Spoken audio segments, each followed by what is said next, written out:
ಎಲ್ರಿಗೂ ನಮಸ್ತೆ. Welcome to the journey of spiritual awareness.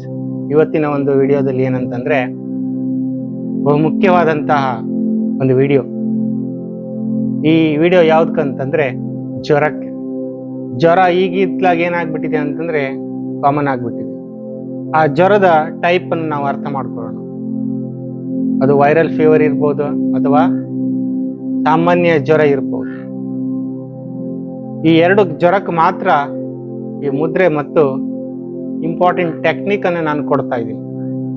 ನೀವು ನ್ಯಾಚುರಲ್ ಆಗಿ ಏನ್ ಮಾಡ್ಕೊಳ್ಬೋದು ಅಂತಂದ್ರೆ ಈ ಜ್ವರವನ್ನು ಕಡಿಮೆ ಮಾಡ್ಕೊಳ್ಬೋದು. ಯಾವುದೇ ಮೆಡಿಸಿನ್ ಇಲ್ಲದೆ, ಯಾವುದೇ ಇಂಜೆಕ್ಷನ್ ಇಲ್ಲದೆ ಇದೇನ್ ಮಾಡ್ಬೋದು, ನ್ಯಾಚುರಲ್ ಆಗಿ ನಾವು ಈ ಜ್ವರವನ್ನು ಕಡಿಮೆ ಮಾಡ್ಕೊಳ್ಬೋದು. ಅದು ಎರಡೇ ಜ್ವರ, ಒಂದು ನಾರ್ಮಲ್ ಜ್ವರ, ಇನ್ನೊಂದು ವೈರಲ್ ಫೀವರ್. ಡೆಂಗು ಮತ್ತು ಮಲೇರಿಯಾ ಜ್ವರಕ್ಕೆ ಇದು ವರ್ಕ್ ಆಗಲ್ಲ. ಯಾಕಂತಂದ್ರೆ ಡೆಂಗು ಮತ್ತು ಮಲೇರಿಯಾ ಅಂತಂದ್ರೆ ಅದು ಸೊಳ್ಳೆಗಳು ಕಚ್ಚೋದ್ರಿಂದ ಏನಾಗ್ತದೆ ಅಂತಂದ್ರೆ ಈ ಒಂದು ಟೆಕ್ನಿಕ್ ಅದಕ್ಕೆ ಯೂಸ್ ಆಗಲ್ಲ. ಎರಡೇ ಜ್ವರಕ್ಕೆ, ಒಂದು ಸಾಮಾನ್ಯ ಜ್ವರಕ್ಕೆ ಮತ್ತು ವೈರಲ್ ಫೀವರ್. ಹಾಗಾದ್ರೆ ಜ್ವರ ಯಾಕೆ ಬರ್ತಿದೆ? ಬೇರೆ ಬೇರೆ ಕಾರಣಗಳಿದ್ದಾವೆ. ಕೆಲವರು ಐಸ್ ಕ್ರೀಮ್ ತಿಂದಾಗ ಏನಾಗುತ್ತೆ ಅಂತಂದ್ರೆ ಜ್ವರ ಬರುತ್ತೆ. ಕೆಲವರಿಗೆ ಕ್ಲೈಮೇಟ್ ಚೇಂಜ್ ಆದಾಗ ಏನಾಗುತ್ತೆ, ಜ್ವರ ಬರ್ತಿದೆ. ಕೆಲವರು ಕೋಲ್ಡ್ ನೀರು ಕುಡಿದಾಗ ಜ್ವರ ಬರ್ತಿದೆ. ಕೆಲವರು ಹೆವಿ ಕೆಲಸ ಮಾಡಿದಾಗ ಏನಾಗ್ತಿದೆ, ಜ್ವರ ಬರ್ತಿದೆ. ಕೆಲವರಿಗೆ ಸ್ಟ್ರೆಸ್ ಆದಾಗ ಜ್ವರ ಬರ್ತಿದೆ.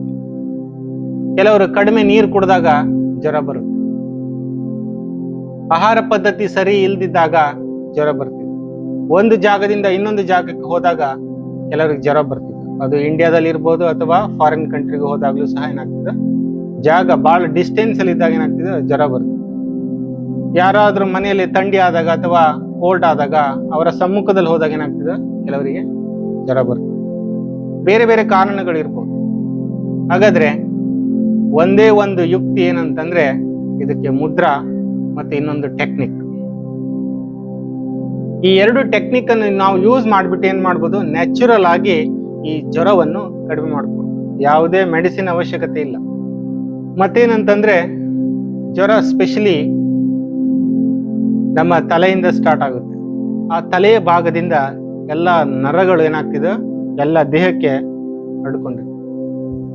ಸ್ಪೆಷಲಿ ಆ ಜ್ವರ ಬಂದಾಗ ಇಲ್ಲಿ ಒಂದು ನರ್ವಸ್ ಸಿಸ್ಟಮ್ ಇದೆ, ಅದೇನಾಗ್ತಿದೆ, ನಮ್ಮ ಹೈಪೋಥಾಲಮಸ್ಸಿಗೆ ಕನೆಕ್ಟ್ ಆಗಿರ್ತದೆ, ಇಲ್ಲಿಂದನೂ ಸಹ ಮತ್ತೆ ಇಲ್ಲಿಂದ.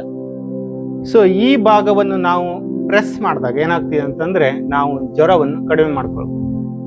ಈ ಭಾಗ ಏನಿದೆ ಇದು ವೆರಿ ಇಂಪಾರ್ಟೆಂಟ್. ಜ್ವರ ಬಂದಾಗ ಬಾಡಿ ಟೆಂಪರೇಚರ್ ಏನಾಗ್ತಿದೆ, ಜಾಸ್ತಿ ಆಗ್ತಿದೆ.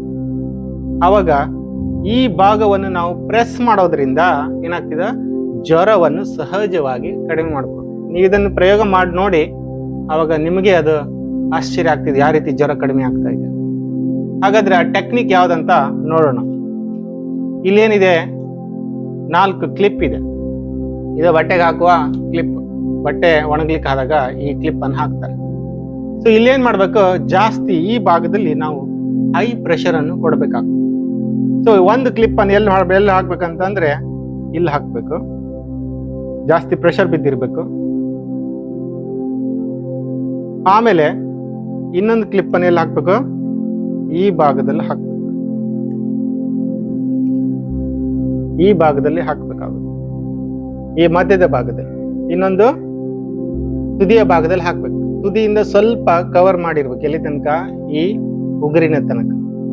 ಆಮೇಲೆ ಎಡಕ್ಕೂ ಸೇಮ್ ಹಾಕ್ಬೇಕು ಈ ರೀತಿ.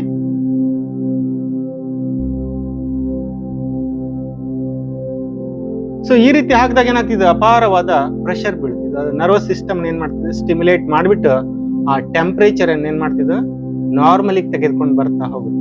ನೀವು ಇದನ್ನು ಪ್ರಯೋಗ ಮಾಡಿ ನೋಡಿ. ಇದನ್ನ ಎಷ್ಟು ನಿಮಿಷ ಹಾಕ್ಬೇಕಂತಂದ್ರೆ 10 ರಿಂದ 15 ನಿಮಿಷ. ಒನ್ ಟೈಮ್ ಹಾಕಿದಾಗ 10 ರಿಂದ 15 ನಿಮಿಷ ಇದನ್ನ ಆ ರೀತಿ ಇಟ್ಕೊಳ್ಬೇಕು. 10 ರಿಂದ 15 ನಿಮಿಷ ಏನ್ ಮಾಡ್ಬೇಕು, ನಾವು ಇದನ್ನ ಇಟ್ಕೊಳ್ಬೇಕಾಗ್ತದೆ. ಎಲ್ಲಿ ತನಕ ನಾವು ಹೈ ಪ್ರೆಷರ್ ಕ್ರಿಯೇಟ್ ಮಾಡಲ್ಲ ಅಲ್ಲಿ ತನಕ ಟೆಂಪರೇಚರ್ ನಾರ್ಮಲಿಗೆ ಬರಂಗಿಲ್ಲ. ಒಂದ್ಸಲ ಹಾಕಿದಾಗ 10 ರಿಂದ 15 ನಿಮಿಷ ಹಾಗೆ ಬಿಡಬೇಕು. ಬಿಟ್ಟಾದ್ಮೇಲೆ ಏನ್ ಮಾಡ್ಬೇಕು, ಅದನ್ನು ರಿಲೀಸ್ ಮಾಡ್ಬೇಕು. ರಿಲೀಸ್ ಮಾಡಿಬಿಟ್ಟು ಮತ್ತೆ 1 ಅಥವಾ 2 ತಾಸು ಆದ ನಂತರ ಮತ್ತೆ ಹಾಕ್ಬೇಕು 10 ರಿಂದ 15 ನಿಮಿಷ. ಮತ್ತೆ 1 ಅಥವಾ 2 ತಾಸು ಬಿಟ್ಟು ಮತ್ತೆ ಹಾಕ್ಬೇಕು, 10 ರಿಂದ 15 ನಿಮಿಷ.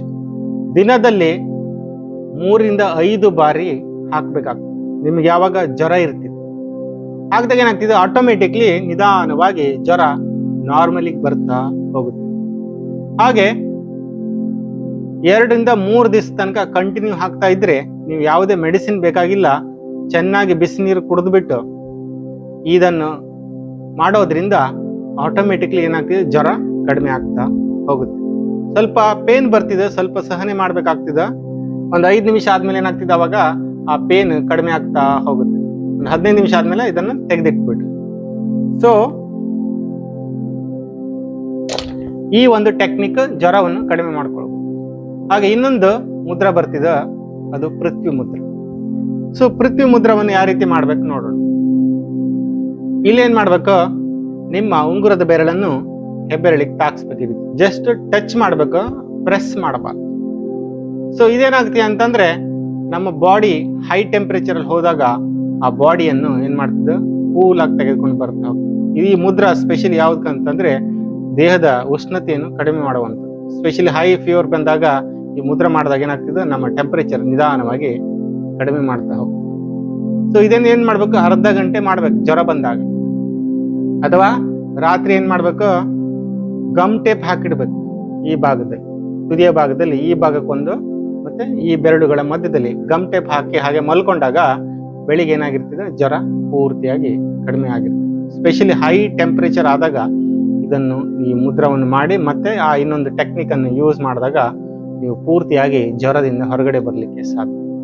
3 to 5 days ಅಥವಾ ಇದನ್ನು 3 ದಿವಸ ಕಂಟಿನ್ಯೂ ಆಗಿ ಪ್ರಾಕ್ಟೀಸ್ ಮಾಡಿ. ಅವಾಗ ಏನಾಗ್ತದೆ, ಯಾವುದೇ ಮೆಡಿಸಿನ್ ಇಲ್ಲದೆ ನಿಮ್ಮ ಜ್ವರ ಕಡಿಮೆ ಆಗ್ತದೆ.